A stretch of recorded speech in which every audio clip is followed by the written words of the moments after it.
Hello, everybody, and welcome back to All for Women's Football. Today, we're going to be talking all about the FA Cup, which is obviously one of the big fixtures in the women's football calendar. Obviously, we've got three United fans with us today, and it's brilliant to welcome Polly back to the channel to sort of give a more, I guess, neutral stance on Sunday's fixture. But other than that, let's get into it.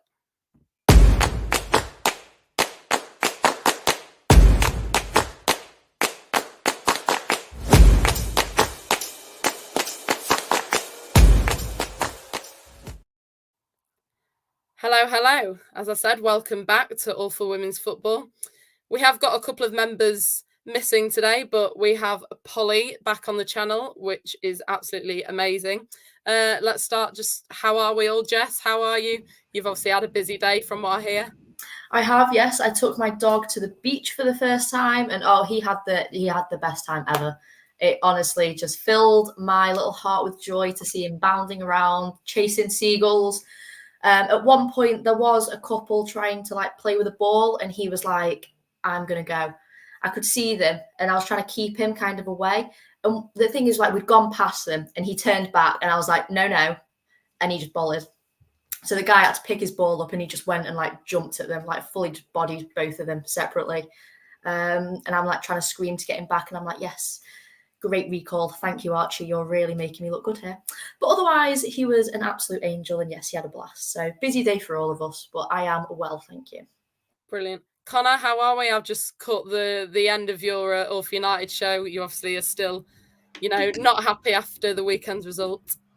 Yeah, and it's been I know for you lot up north as well. If anyone is up north, I know Jess is. It's been quite sunny and everything else today. It's been chucking down all day today. We've had storms and everything, so it's not been a great day for weather. So it's not like people. Oh, you can just go out and enjoy the sun. I was like, what sun? It's been chucking down all day. So no, so it's not been a great day from that point of view either. But yeah, no, I'm all good.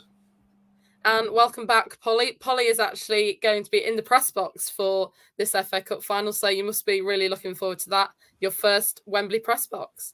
I am very excited. It's going to be a busy weekend, but yeah, I am very, very, very excited. I think it's one that I've had in my mind for a while, so yeah, it'll be a good one. And Barry, how are we? Obviously, I know United men are obviously also not doing well, so let's hope that we can cheer you up somehow.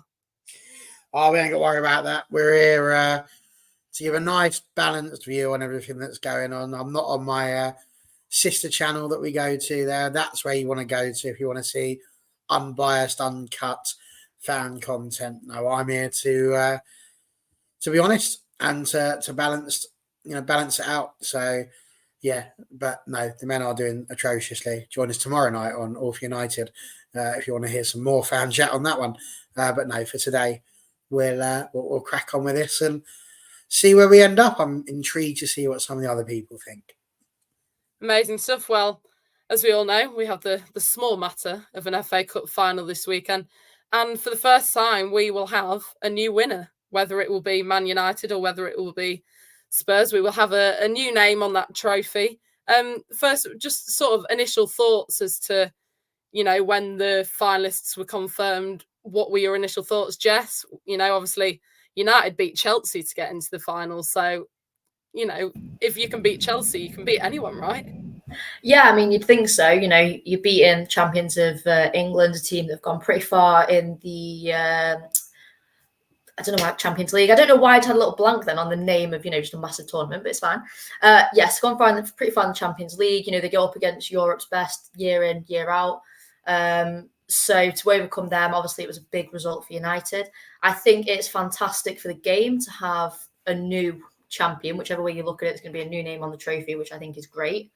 And I think it does hopefully show that the game is growing and teams that are maybe outside the top four, because United have dropped to fifth now, so teams outside the top four can still challenge for these trophies. And I think hopefully it might kind of spur other teams on as well. So any team now in the WSL, maybe even lower, can look at that and think, well, do you know what? Maybe we just need a bit of luck or to focus on tactics more before a kind of game against a bigger team, and anything can kind of happen. Connor, as Jess just said, it's sort of good to see teams outside the top four making it as far as, these teams have, getting to the final of the FA Cup. And I think Spurs are, a perfect example of teams outside the top four that have, made the FA Cup final. What do you make of sort of, them getting to the final? Is that an overachievement this season for them? It's weird, isn't it? Because I think with Spurs, obviously, whoever wins, obviously Spurs beat City to get to the final. We obviously in the quarterfinals, but obviously United beat Chelsea to get to the final. Obviously, beat them in the semis. So both teams have had to come up again. It's not like they've had the favourable side of the draw. Both teams have had to beat the best in the league right now. Obviously, their first is Chelsea will go second. Obviously, with their games in hand. So in that respect, yeah, it's great for the tournament. It's great for the and I think you only have to look at how fast.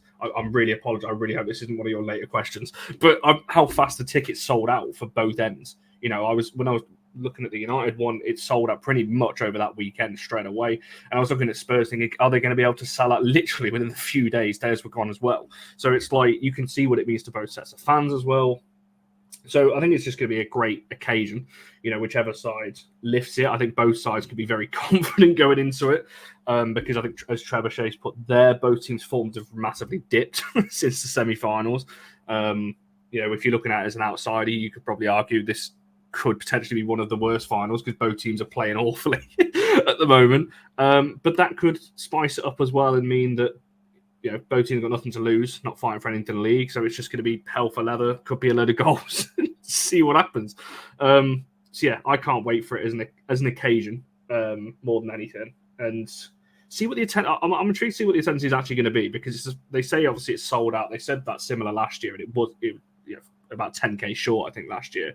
So it'd be interesting to see how many of the neutral crowd show up because obviously they sell a load of tickets pre-clubs getting there.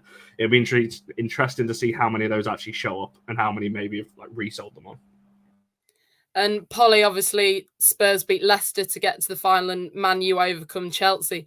When Spurs beat Leicester, did you think that it was automatically going to be a Spurs-Chelsea final, or did you see that Man United result coming in the semi-final?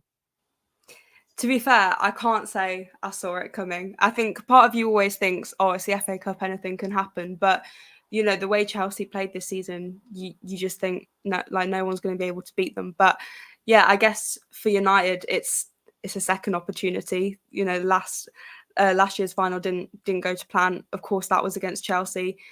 They've overcome them now. Spurs is the final hurdle. You would think on United's day they can beat Spurs.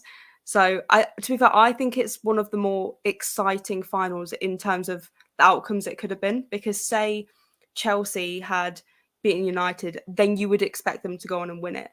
But I think it's slightly more evenly matched, particularly with both sides having a dip in form. It, although that's not great for either side, it does make the final a little bit more exciting because you think, actually, this could be anyone's game. And as we mentioned before, it being there'll be a new team on that trophy. And I just think that's absolutely fantastic. It shows how far the league has come. And I guess also for fans, it's really nice because, I was at LSV when it was the semi-final and seeing how much that meant to United fans was amazing. And the fact that, Spurs fans for the first time get to take that trip to Wembley to see the women's team in the final. I just think moments like that are really cool. And that's what connects people to a club. I think when there are those big moments, they have those memories forever. So it will be a very, very special day. Of course, one side will go away happier than the other. But no, it's set up to be a very, very good game. And Barry, obviously, United were in this position last season. They made the final, obviously, lost to Chelsea. And it was, last season, it was you probably went into it thinking, Chelsea were going to win it. Is this more of an even contest, would you say, going in it saying either team have got every right or, can definitely go on and win it? I think if you are being honest about it, Chelsea go into every match pretty much the favourites, and rightly so, because they have been unquestionably the best side in England, certainly for the last couple of years. But over all of Emma Hayes' reign, they've been up there and battling for it. So, rightly they go into into the vast majority of their games as certainly the ones in England as the favourites. Of course, they would have gone into the favourites for last season even more so because United had never beaten them. So it's one of those where it's a massive, massive situation, and if you've never beaten a club, it's very difficult to go in there feeling anything other than the underdogs. And listen, last year could have been a different story. Leah Gorton scored in the first minute, but marginally offside, and one of those where it was unlucky. Really, I can't remember if the lines person actually flagged for it, if it was just through sort of the use of VAR. Connor's nodding, so it looks like they might well have used their flag. But it was just interesting because I think that would have changed the game. This year, absolutely, you are in a situation where whichever side gets there deserves to be there. That's literally it. But the fact that Spurs managed to take Man City all the way to the penalty shootout and won on the lottery there, and the fact that United went up against Chelsea and fought them and really put a good effort in and put a good shift in and got a good lead and then defended that lead in a manner that they've never done before was a sight to behold. And it was two things that I don't think every fan of football expected to see. So I think from my point of view, the ability to look at that match and as been mentioned by other people in the panel, the fact there's going to be a new name on the trophy is huge. It's what's needed. Liverpool currently looking like they're going to finish fourth in the WSL. So even there, we've got teams that are starting to progress. Spurs have had a much better season this season than they did last season. Last season under Rhian Skinner, they were really struggling. This season now, Wilderman's come in and he's had a much, much better impact on that squad. And as a result, they are looking good. There'll be no Grace Clinton for Spurs, obviously. So, that is a plus for United. It's a negative for Grace.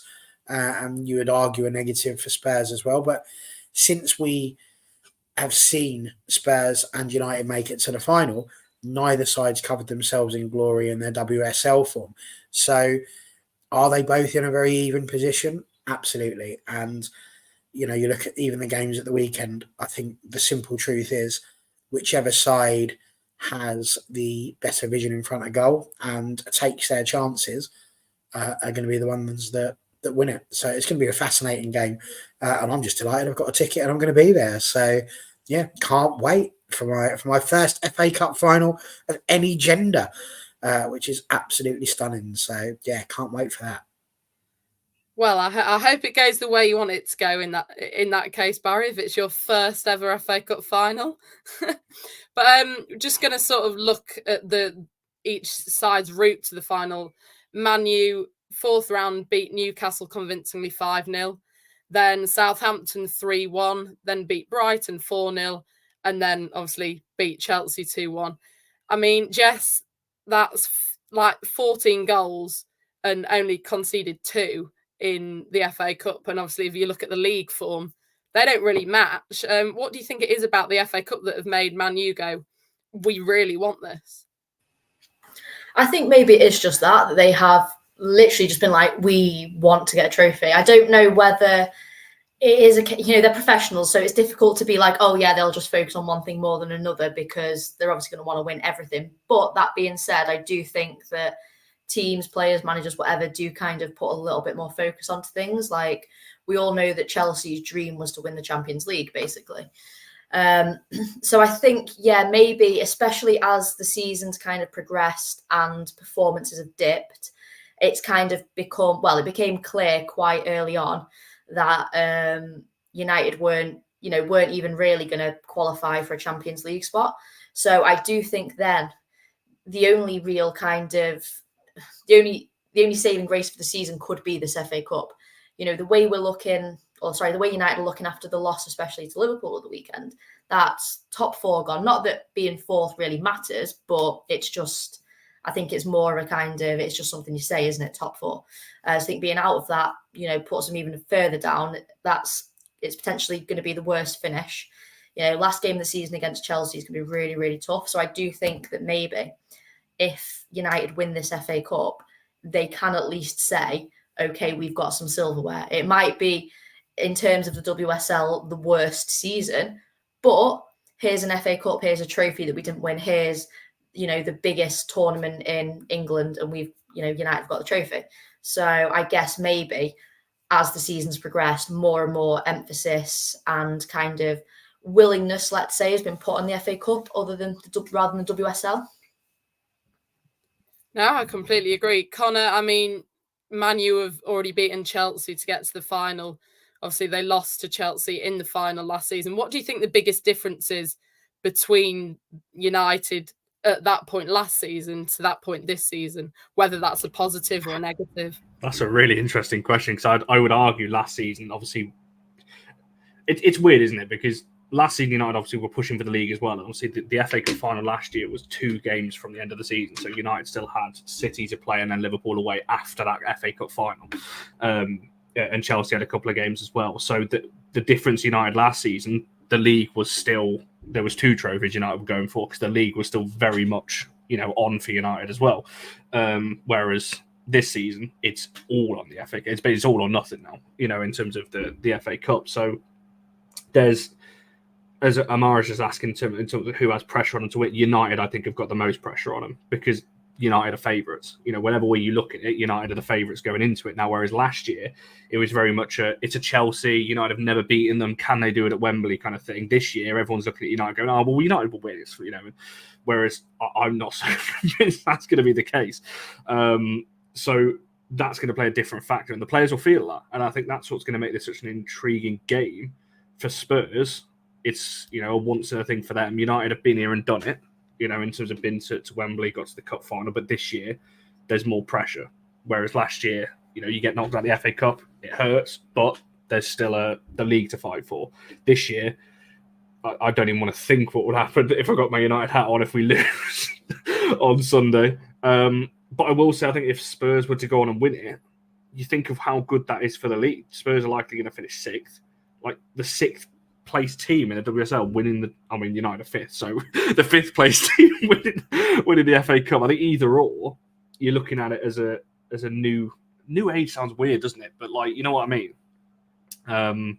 So there's definitely differences. I think there was so much pressure on maybe Chelsea last year. Maybe not so much, but obviously going for the domestic treble. Obviously, I know lost as well in the Conti, but I think it's.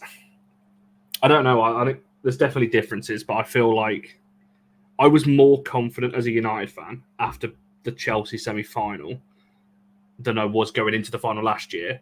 But since, as we've just said, since that semi-final, I am now increasingly less confident from the United side that United will go and win, to the point where I left the ground yesterday thinking Spurs are actually going to beat us next weekend. And I still think they've got a very good chance of doing so. Which, you don't fluke an FA Cup win. Whoever wins it is going to deserve it. So, as I said before, it's not like either side have had the luck of the draw, on the route to the final. Both teams have had to beat the best in England to get there. So, yeah, you can only take your hat off to both of them for that. Polly, it sounds like United fans are, not very optimistic at the minute because of their, their league form, and Spurs fans, the league form hasn't been great either. But do you think Spurs fans are more optimistic at the minute, and do you think that will help the team sort of, if they realise that their fans are really optimistic going into it?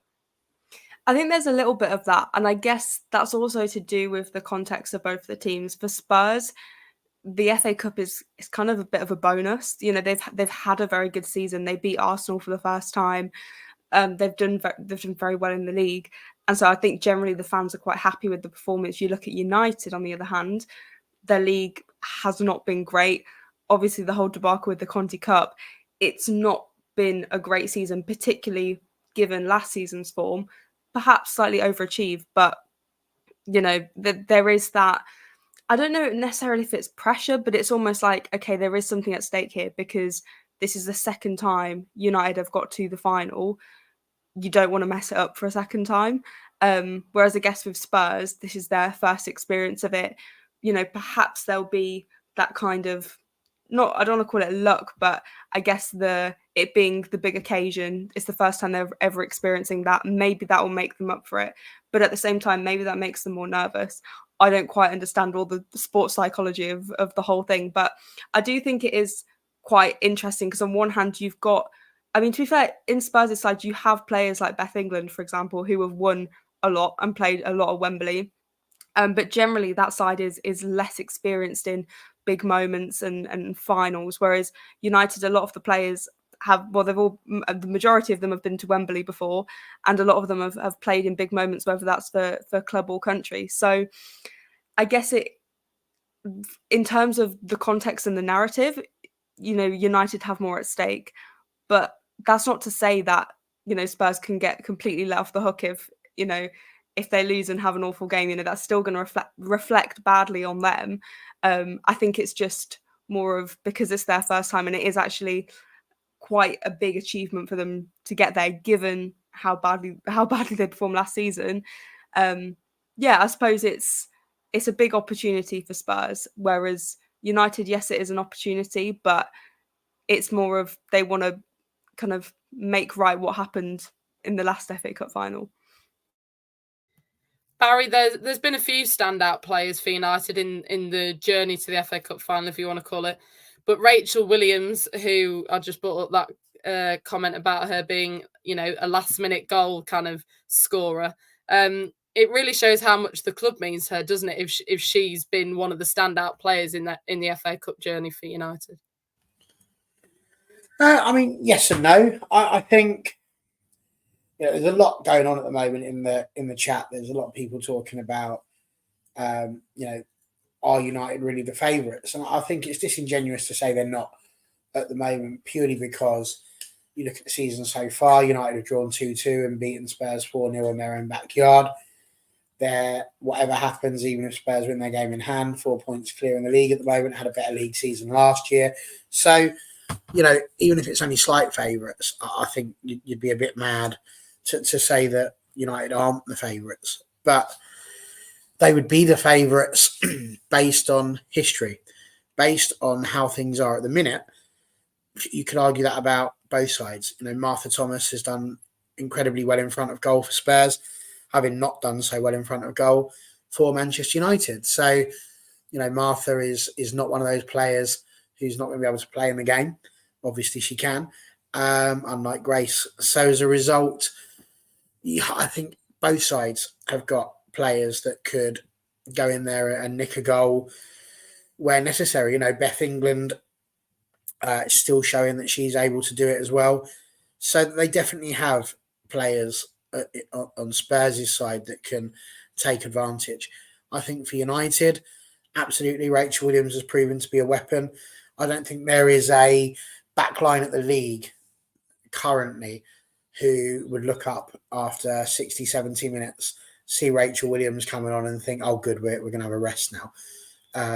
It's not what happens. As soon as she enters that pitch, you know that you're going to be bullied, jostled, and although she may not be the fastest person, she knows how to gain a yard. She reminds me a lot of Teddy Sheringham in that respect, as to how she can get herself and read the game as well as she does. So, listen, there's players all across the pitch. It's going to be interesting to see how the goalkeepers cope.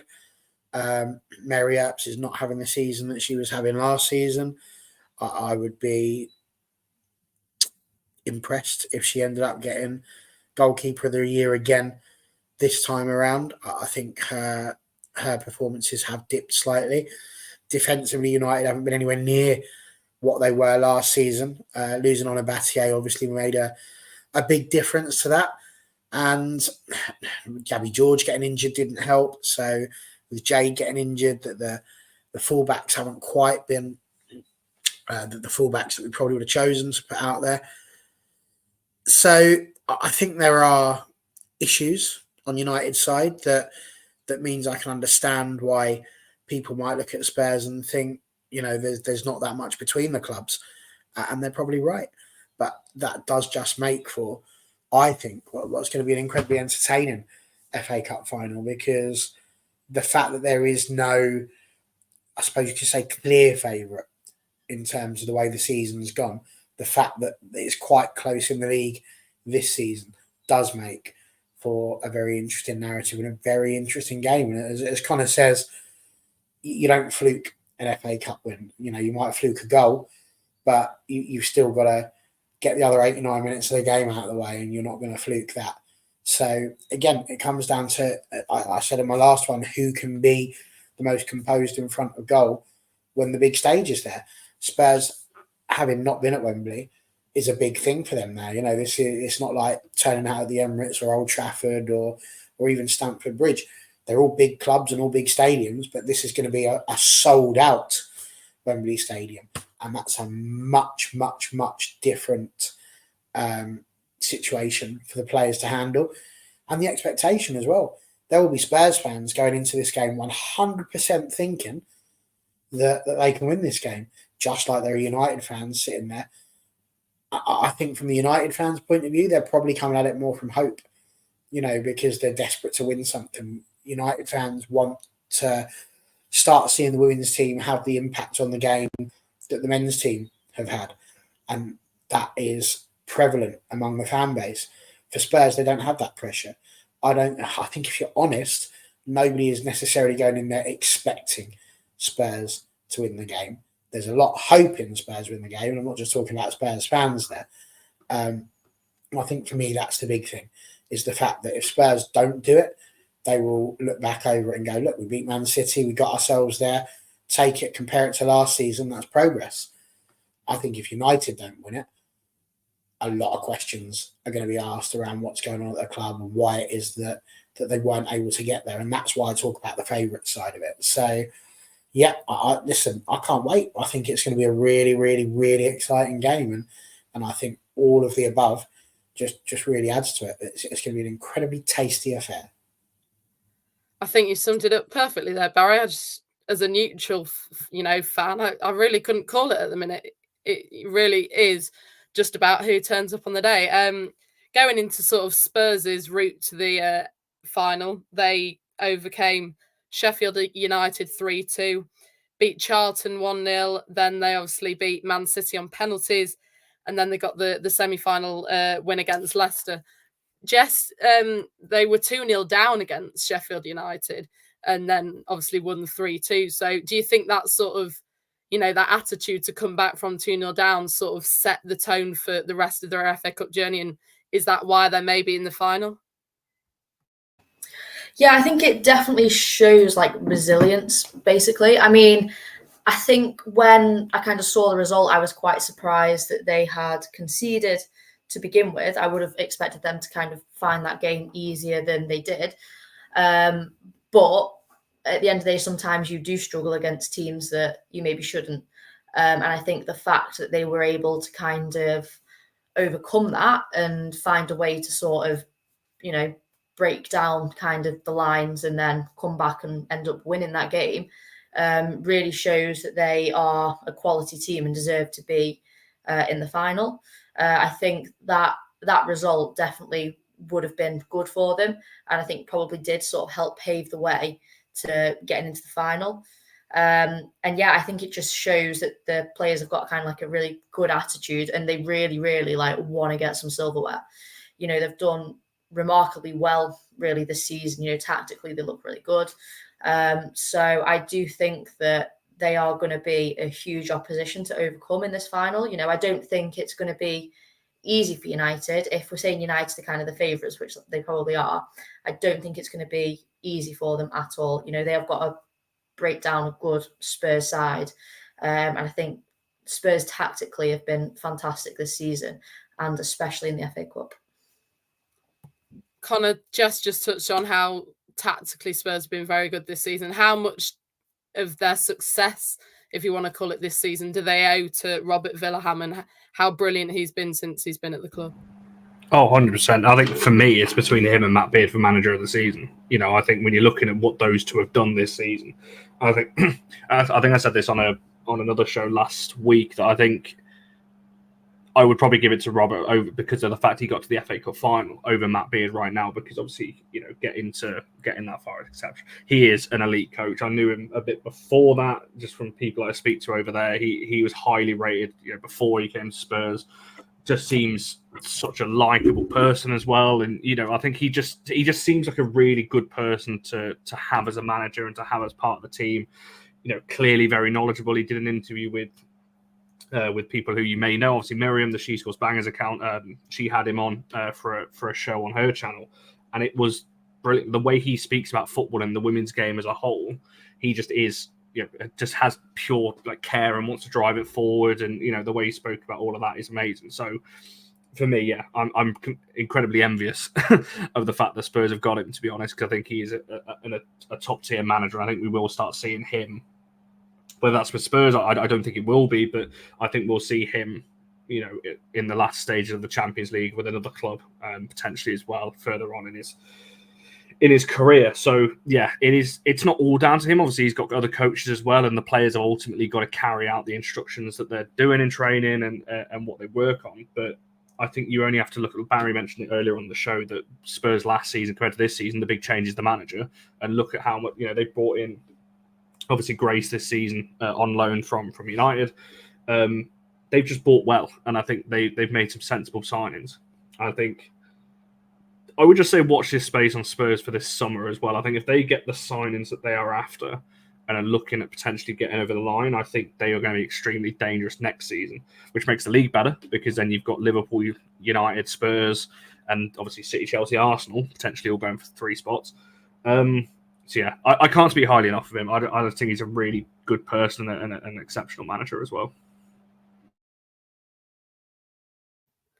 Polly, I'm just going to bring this comment back up. Do you think that Spurs do have the advantage in this cup final because of the coach that they have, or do you think it is all just down to the players on the day? I think, of course, it is kind of down to the players, but management is a massive part of how the players play.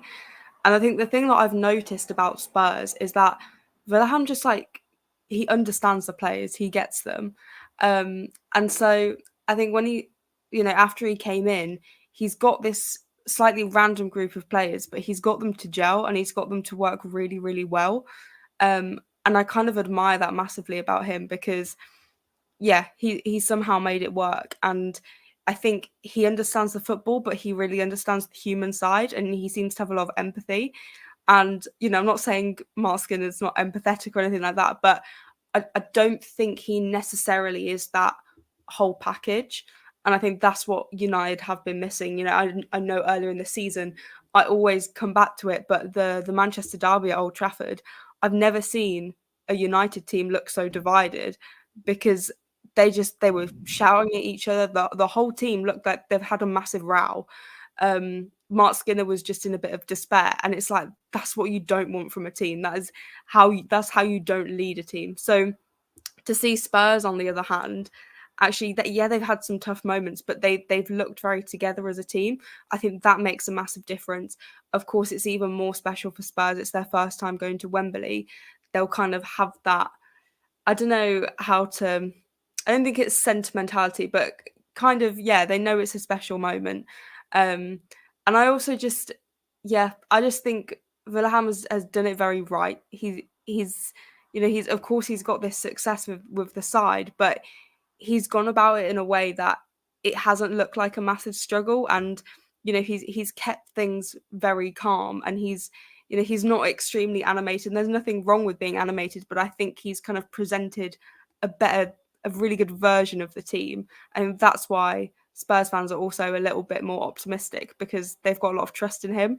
Whereas United fans, the majority that I've seen or spoken to, do not have very much faith in Mark Skinner. Barry, as Polly just said, it'll be Spurs' first time at Wembley. Do you ultimately think that pressure will get to them and that, you know, they may not perform as well, or do you think they will live up to that pressure and, you know, perform the best that they can? Good question. I think if Spurs are going into that game against Chelsea, City, Arsenal, you'd think they would turn up with, I think, a different level, a different energy, because it literally is a case of there's nothing to lose. although I still think they've got nothing to lose, because as we just said, it's their first time at Wembley. For United, it's the second. So in that respect, you would argue they've got nothing to lose. I would also just point out there that I think Spurs will be going into this game thinking it's winnable. Whereas against those other three teams, they might maybe feel a little bit less sure of themselves. So how that marries in with your question is that I think that pressure might potentially be a bit bigger because of the fact that there is a better chance of winning for them in this final than there is in perhaps some of the other ones. So I just think that it's impossible to say until you see the teams come out, but they've got some good players in there and players that have been in these sorts of positions before in terms of big high pressure matches. Beth England's played internationally. There's other international players there as well. So no, I don't think necessarily the pressure. I am very relaxed at the moment. It's nice being on here rather than my high chair that I usually sit on to get to the breakfast bar, because my goodness, that is not as comfortable. It's lovely down here. But yeah, so I think for me that's the big thing. I don't think there's any. I think there's a lot less pressure on Spurs, I think is what I'm trying to get out there, than there is on United. I would actually put it the other way around. I would say I think the pressure is more on United than it is on the Spurs. And the question is whether or not the United players can step up and take that pressure and react to it. I think for Spurs, it's almost like a free hit. You know, they'd like to win it, they'd want to win it, but ultimately, you look at the two managers. Connor's talking about Williman being potentially a manager of the season. Whether they win or whether they lose, his star's risen. Spurs' star's risen. They've done incredibly well. For Mark Skinner, if they walk into there, potentially have finished fifth and don't win the FA Cup, all of a sudden you're then in a much different conversation for him, because a lot more people will deem it as a failure for not winning than they will do for Spurs. So, you know, you only had to look at the vast majority of noise that was there around Mark Skinner after the defeat to Liverpool. You know, even if we win the FA Cup, Skinner out, all of that sort of thing. So there's a lot riding on it, I think, for Mark Skinner as well on that one. So, yeah, it's just a huge thing. And it's great. Yeah, Spurs will lose. It's the history of Tottenham. You say that. But again, it's the history of Tottenham in a very different game. You know, in the same way that you couldn't take across the Liverpool and United rivalry properly yesterday, I don't think you can take across the fact that Spurs are a bit Spursy in the men's team over here. I think the women's side are looking a lot more resolute, and yeah, they're definitely a side to be feared. Now, as much as it's whoever turns up on the day sort of game, because that's ultimately what it is. Obviously, we can't not look at each team's sort of recent form. Obviously, since the semi-finals, United have lost a game, won a game, and have drawn with Spurs. And Spurs have actually drawn every game since their semi-final against Leicester. Jess, do you think anything from the 2-2 draw with Spurs will be reflected on Sunday's final? To be honest, no. I think that it's going to be, well, I hope, because even as like a neutral, I'm sure people just want to see a good game of football. I'm hopeful that it's going to be a bit more sort of free flowing. I think the issue with the two finalists playing each other so soon to the final is I don't think anyone really wanted to kind of commit to any tactics too much, because let's face it, both teams are going to analyse the hell out of that game. And also I think there was a sense of like, whoever wins this game, they're going to go into the final with a bit of confidence, I guess. And I think, I don't know, maybe a draw was kind of the best outcome for that game, because it just sort of, it didn't give anything away at all. You know, you can't look at either of these teams' recent forms and pick a winner, because to be honest, I'm just having a look again at their forms, and I don't think their recent games are really representative of the these clubs, basically, and these clubs' journeys to get to the final. I think, you could say that United have had a better run, but then they lost it the weekend. And, I was at the game at the weekend, and me and Connor were saying that we really didn't want United to lose, obviously, as United fans, because going into the final off a loss, I just think is just bad vibes, basically. I think everyone's going into this final, or the fans anyway. A lot of fans are going into this final with their heads down already in some ways. Whereas I think even with Spurs' recent run of form, I don't so much think that that's going to impact them, because in some ways it's great that they are there. I think we've already kind of covered that. So yeah, the recent form doesn't kind of bode well for either of them. But I do think that the game will be a lot different to the one we saw a few weeks ago when they played each other.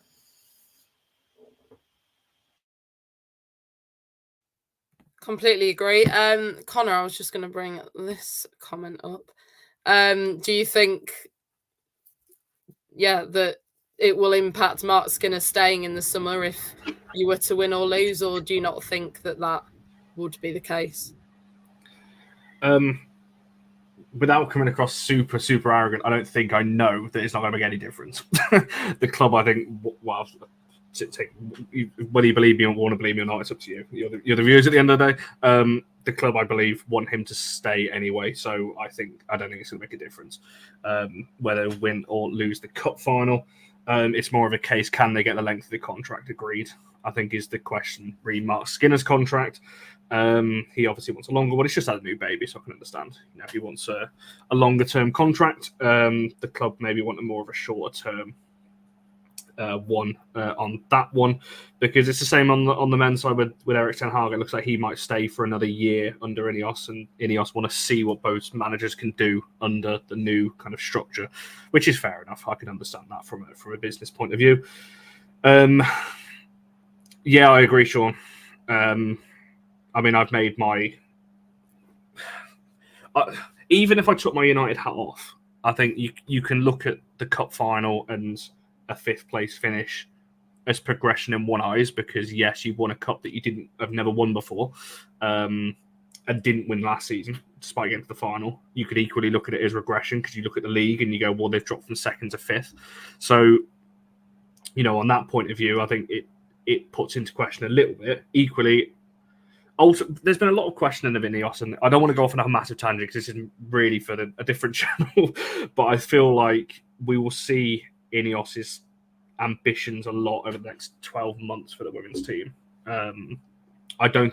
I wouldn't read too much into what's happening now. I think it's a bit too soon for that. They've not even got the people in they want yet in terms of the men's or the women's team in the overall structure. So I'd say we'll give it a bit of time on that one. But yeah, I think there's definitely... I think for Mark Skinner himself, just to go off on a little bit of a tangent, I think if United were to lose, it would be interesting to see his reaction, because last year, on a personal level for him, it was a tough weekend. I think his dad had just gone into hospital the night before the final. So that weekend for him was not great. But this year, I'd be intrigued to see his reaction if United were to lose, because I think he's built this up as his... it is all United have got to play for this season. Is he going to come out and defend it, say that it's not good enough, say that... I don't know. I'll be intrigued, because listening to his comments after yesterday's defeat at Liverpool, it didn't... I don't know. I was listening to him talking and almost like playing it down like it doesn't matter. Like, I'm sorry, United fans, that game matters.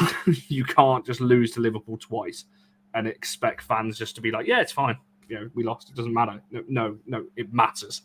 You can't just go on losing loads of games. So it'd be interesting to hear what he would have to say if we were to lose the final as well. So yeah, I'm not entirely sure. I am 95% sure he'll be Man United manager next season. It's just more of a, is it going to be beyond that, or whether it's just going to be a 1 year thing? Polly, if you ask any Spurs fan at the start of the season, I'm sure they wouldn't have expected the chance to even win any silverware. But the fact that they, can win silverware is absolutely amazing. Do you think it'll be seen as an overachievement if they do win? And then do you think there might be a bit of added pressure on them going into next season as to like pushing on even further? I think that's the difficult thing about when a team has a good season, that there's the expectation to do that again.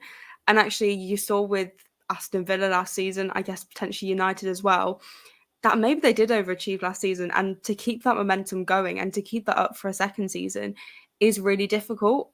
By no means do I think it's a fluke that a team does well. But, naturally you'll have players depart. There'll just be a change in dynamic, as every season is probably a little bit different. So it is very difficult to maintain. I think if Spurs go on to win the FA Cup final, it will be seen as a bit of an overachievement. But at the same time, given how their season's gone, I mentioned earlier beating Arsenal for the first time, those little milestones, actually they've kind of led up to this big point. And so I guess if they do win, I don't think it will be like a massive surprise. I guess within the narrative of Spurs and their history in the league and things like that, yes, it is a very big deal. But regarding how they've done this season, I don't think it's as much as a shock, given that, some of the... I mean, I think once they'd beat Man City on penalties, I think that was the turning point, because I think that was a shock. But after that, then you kind of think, oh, if they can, have the mentality to, push through at a time and then get to penalties and win, you kind of think they can do anything from here. So yeah, it might be seen as a bit of an overachieving season, but the test will be next season when they have to maintain that, and potentially players that they have at the moment won't be there. We don't know what's going to happen with Grace Clinton, for example. Her future is a bit undecided, and then naturally you have outgoings and incomings over the summer. So I think it will be a big test next season, but I would imagine all their focus would be on Sunday and making history for their club.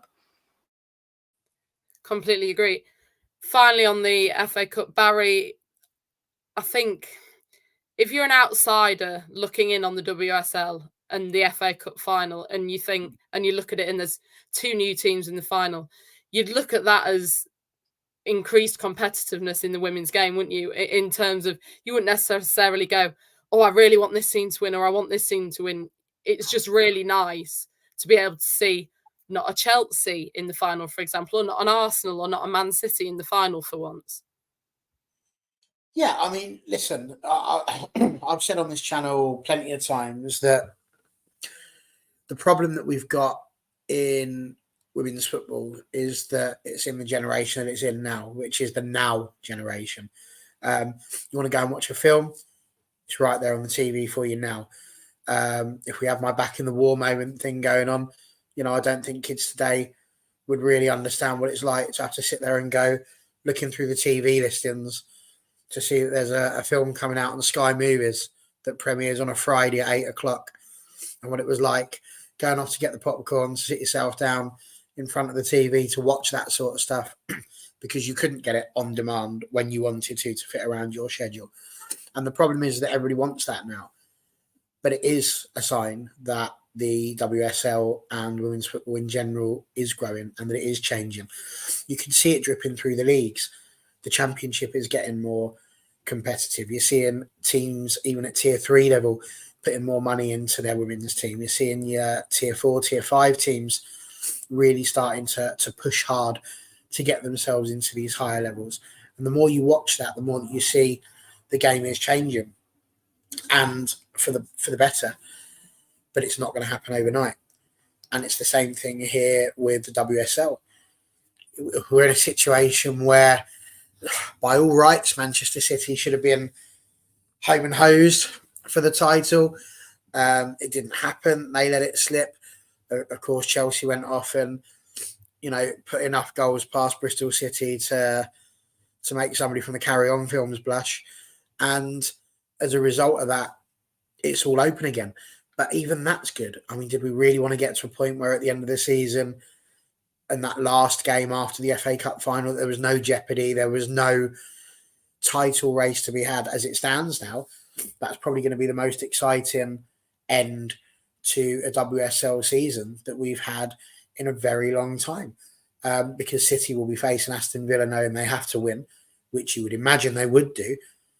But Chelsea have got to beat Man United, and if they do, Villa have got to beat Chelsea. City have got to beat Villa by more than whatever Chelsea have done to United. And I've forgotten who they're playing in their previous game. It's Spurs, isn't it? Yeah. So they've got those 2 games to play. It's going to be a brilliant end to the season. And again, looking at what you've got in your FA Cup final, 2 brand new teams who had to defeat Manchester City and Chelsea, who are the 2 teams who are going to be fighting for the title. I think what that's shown is a growth, as you just said, across the game. It puts us in a great position when you're looking at the Women's Champions League as well. I think Chelsea have worked really hard in trying to do that, and I think the start is rising. But the problem is going to be is that people are expecting it to happen immediately. They want money to be put in there immediately, and it's not going to be that case. And it's the same thing, just harking back to what Connor was talking there about with Ineos. People are expecting it to happen straight away, but actually Ineos are doing, I suppose, what any good manager would do, which is to come in, watch a team and see how it's gone on, see how they're going to do it, and then give somebody a chance. I haven't been enamoured by what Mark Skinner has done this season, but I would struggle to sit there and say that he, even with Ten Hag, having watched what's going on the TV in front of me now, do they deserve that opportunity with a proper structure above them to see what they can do? Maybe, but again, we're in the season of now, where if it hasn't happened within a few seconds and a few minutes, it's not acceptable. It's not good enough, and that's going to be the big problem that I think most people have. But does it show a growth in the game? Absolutely. We may not see the full growth for another decade, but in 10 years' time, Meg, come back and ask me the same question, and I think we'll be seeing a really competitive WSL that doesn't have a Bristol City coming up and then dropping back down again. I'm just going to go and run off and stick my head through the patio door because it's 4 now. And I just, like, honestly, I've got to be on All for United tomorrow and talk about this, and they're losing 4-0. And I just, how I'm still smiling, I don't know. I've been through an entire bottle of celebrations that was bought for me by another player because, quite frank, honestly, horrific. So, yeah, definite growth in the women's game. Love it. You poor thing, Barry. I knew it was 1-0. I had no idea that it had gone downhill from there. But obviously, we do have 3 United fans on here. So I was going to ask for your quick prediction as to who's going to win. So I am just going to ask Polly, as a neutral, who she thinks will win on the day, because as much as you 3 would probably put an unbiased hat on, I don't trust you all. So I'm just going to ask Polly for her unbiased opinion on, if you could say now, Polly, who you think will lift that trophy at the weekend. It's so difficult. And do you know what? This is probably the first time I've struggled to call it, because normally I'm like, yeah, it's going to be so-and-so, but probably Chelsea. But I think it's going to be really close. I think it could potentially go to extra time, but I think United might just do it. It's, as I say, it's going to be very close. Yeah. Oh, but it's one of them. It's like, normally I can kind of look into the future and I think this is going to happen. But not with this game. It is a very unpredictable one. Well, it's a good job you've got the unbiased view. What do you reckon it's going to be, Meg? Me? Yeah. You're not a United fan, so you've got the ability to be neutral. What do you reckon is going to happen? Well, you say I've got the ability to be neutral. One of the teams is Spurs, so I don't really want them to. The ability to choose to be neutral. But no, I think I agree with Polly. I think Spurs will turn up completely, and I think they'll probably get a goal or 2. But I just think United, yeah, they'll have that edge, and they'll get across the line. I can just see a Rachel Williams header to win it. I really can, because that's what Rachel Williams does. And yeah, I can just really see that happening, which, would be absolutely amazing, because I love Rachel Williams. I mean, who doesn't?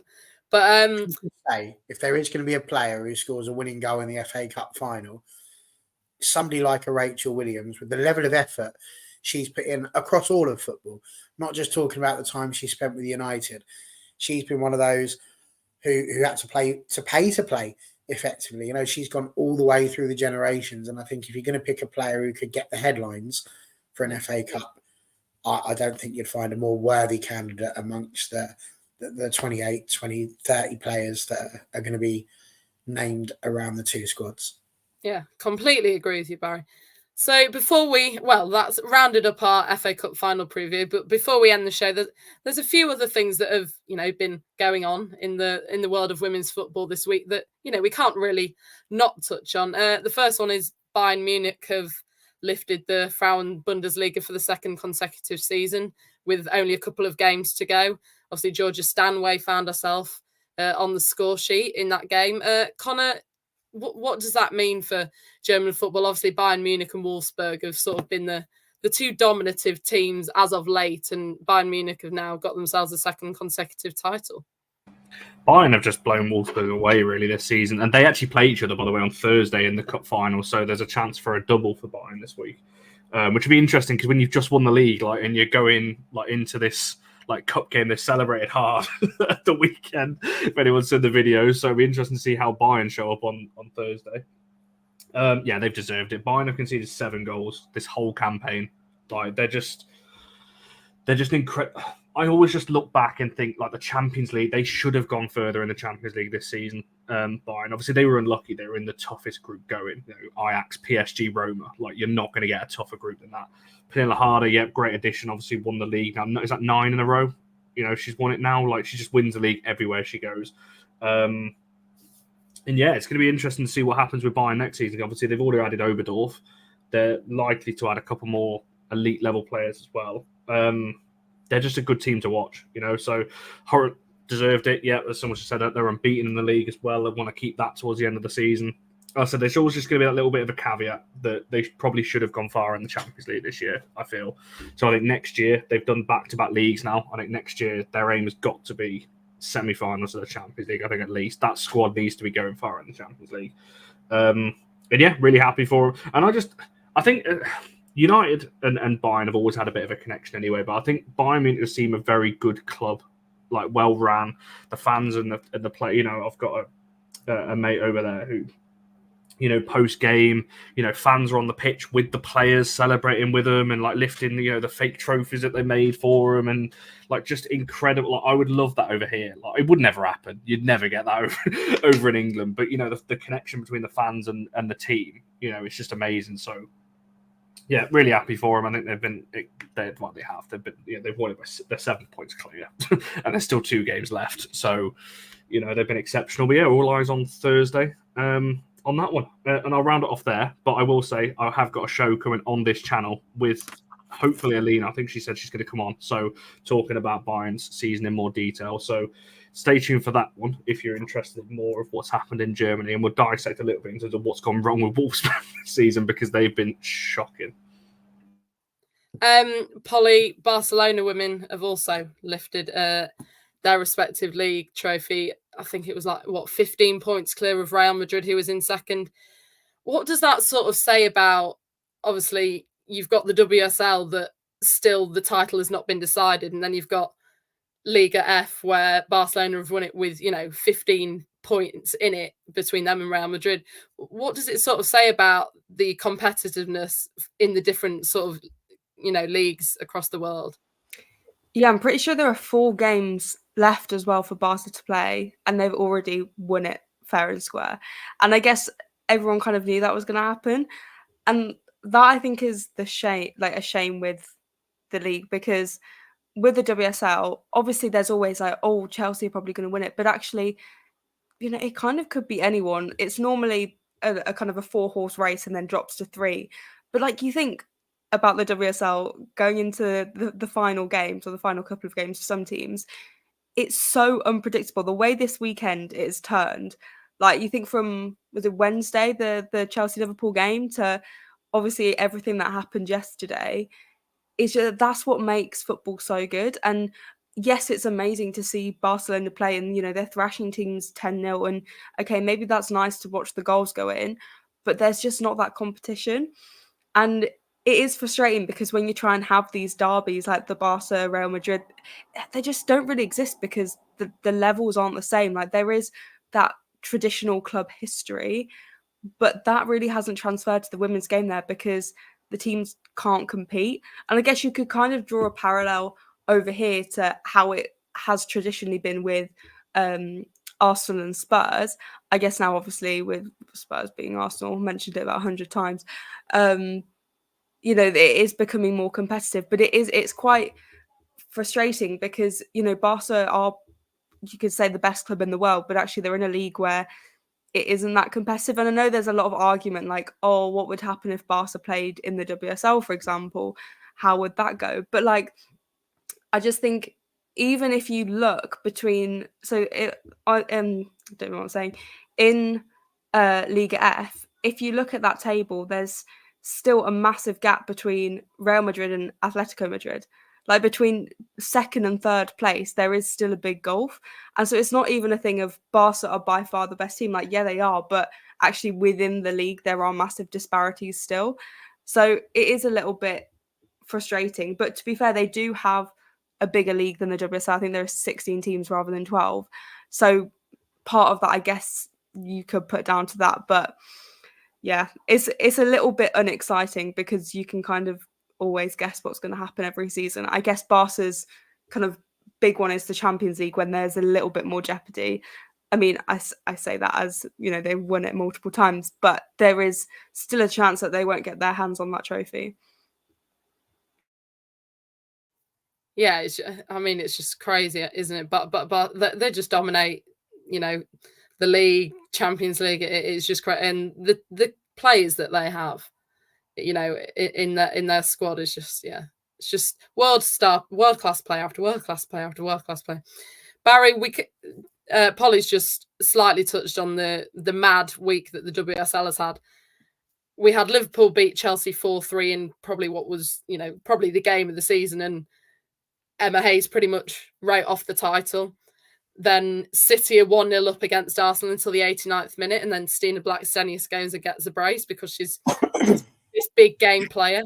And then Chelsea go and say, oh, this is a goal difference thing. Yeah, we'll just go and score 8 goals against Bristol. I mean, you really couldn't write it, could you? Because no one knows now who is going to win it. I mean, it's interesting. You say you couldn't write it. When Liverpool beat Chelsea, I sent Connor a message.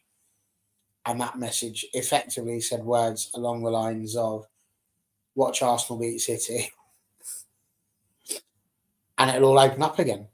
And it was just one of those. It was a horrible run in that respect. I mean, you look at it ordinarily and you would have said, you think that the goal difference would have been what won it for City. But I equally also thought a draw was the most likely scenario between City and Arsenal.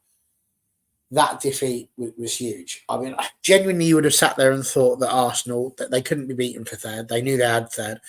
Fair play to them for going out there and not just coasting through to the end of the season. You know, they wanted to give the fans something to cheer, and they wanted to keep going, and they did that.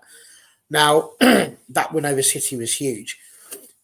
Chelsea still had to be in a situation where they could go out and do well. Now, Emma Hayes, that was a masterclass in football psychology to effectively tell everyone that that's it, title's gone. But you know, behind closed doors, she stood there talking to all of her players going, if you want to win the title, this is the game. Because if you can get the goals past Bristol City with the greatest of respect, we're there for the taking. That's it, game over. They didn't just get a little bit of the goal difference wiped out. They didn't even put themselves in a position. They've still got another game. They've still got the game against Spurs. Now, what's big about that? I loved that, by the way. I was sitting there watching that on Sky, and although there was part of me thinking, would Sky do this for any other football team? Equally, that moment just made me go, oh, they're not going to be happy about that. And there was just a nice little voiceover bit where you just had somebody go, sorry. Made me giggle. But that match against Spurs after the cup final is going to be huge. If Spurs haven't won the FA Cup, or even if they have, what are they going to have in the tank for a midweek after? And I think that game is going to be massive. If they've just won the FA Cup, they might feel, quite buoyed. They might feel like they could go out there and do well. If they've lost, they might feel like they want to come out there and do a little bit better and end the season well. And as a result, they might nick something against Chelsea. Nobody would have sat there really and expected Liverpool to do it. So there's an opportunity. But I think most people will be looking at that and thinking Chelsea are probably going to go and beat Spurs. And then it's all going to come down to the last day of the season. But that's the thing. When people talk about the Premier League, for example, being the best league in the world, this is what they're talking about. It's the excitement factor. City have been pushed by Liverpool over the last few years in the men's game. And here, Chelsea were pushed last season by United. Chelsea being pushed this season by City. It needs that. If you don't have that competition at the top, it's not a competition. If you can sit there and say that team's going to win it unequivocally, and there's not even a debate about it and an opportunity to see that competition, it's not worth watching. And I think if we're brutally honest, when I'm sitting there and getting into a women's game, that's the reason why I've stuck with the WSL and the lower leagues within England, because that's where I see that level of excitement. You don't generally tend to see teams run away with it. The tier I'm in at the minute, horrific. Like Real Bedford just absolutely wraps it up after about 12, 13 games. Nobody was catching them. So you just sit there and go, well, what's the incentive for these teams to carry on and try and do anything? That's where the game's growing. And I listen, I'm here for it. I think the fact that we're going to go to a last day of the season, you can imagine if Sky have got anything about them, they're going to have stuff on the TV, both games live at the same time, just like they do at the end of the season for the men's game. It'll be a really big thing. And Sky have got the opportunity to really, really sort it out. Whereas when I'm looking through some of them, the other problem they've got is you talk about the Liga F and all those sorts of things. You look at it to try and see the games. They don't even show you the tables on the Sky Sports app. Like you'll go on it and you'll see the match is there and it's not there. There's no table. So how are you supposed to look at that and go, oh, I wonder what's happening there? Like for people that are inquisitive, I said this on our other channel, I just think that places like Sky, if they really want to grow women's football, they're going to need to sort that sort of stuff out and make sure that they're giving, it doesn't even need to be an equal amount of time, but if they're going to put something on there, that they're putting a little bit more effort into it. I've just watched in the United game, Oliver Glasner's been booked. And that's come up as Oliver Glasner booked. When Matt Beard was sent off yesterday, it literally said red card, unknown.